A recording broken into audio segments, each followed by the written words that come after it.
Hello, আসসালামু আলাইকুম guys. আজকে আমরা গিয়েছি সুলতান কাবুস গ্র্যান্ড মসজিদে। এটা ওমানের সবচেয়ে বৃহৎ একটা মসজিদ।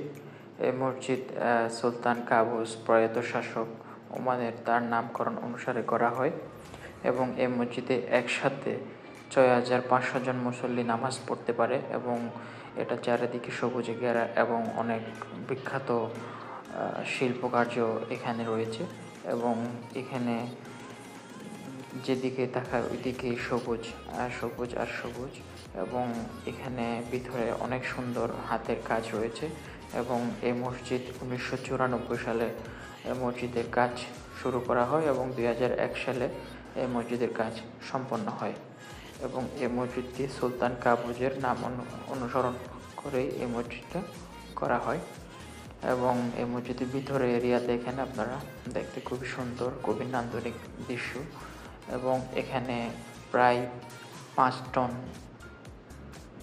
পাথর দিয়ে এই মসজিদটি মোড়ানো এবং এই মসজিদে ৫টি বড় বড় পিলার রয়েছে এবং এটা হচ্ছে ভিতরের দৃশ্য। আপনারা দেখেন এখানে যে লাইটিং করা হয়েছে এগুলো অনেক পুরনো নিদর্শন ওমানের এবং এটি সুলতান কাবুজের ইচ্ছায় এই মসজিদটা নির্মাণ করা হয় এবং তার নাম অনুসরণ করে এই মসজিদটি নির্মাণ করা হয়। যেদিকে দেখেন কারুকার্য। আর আমার ভিডিও ভালো লাগলে লাইক কমেন্ট করবেন এবং এরকম মজার ভিডিও পেতে সাবস্ক্রাইব করবেন। ধন্যবাদ।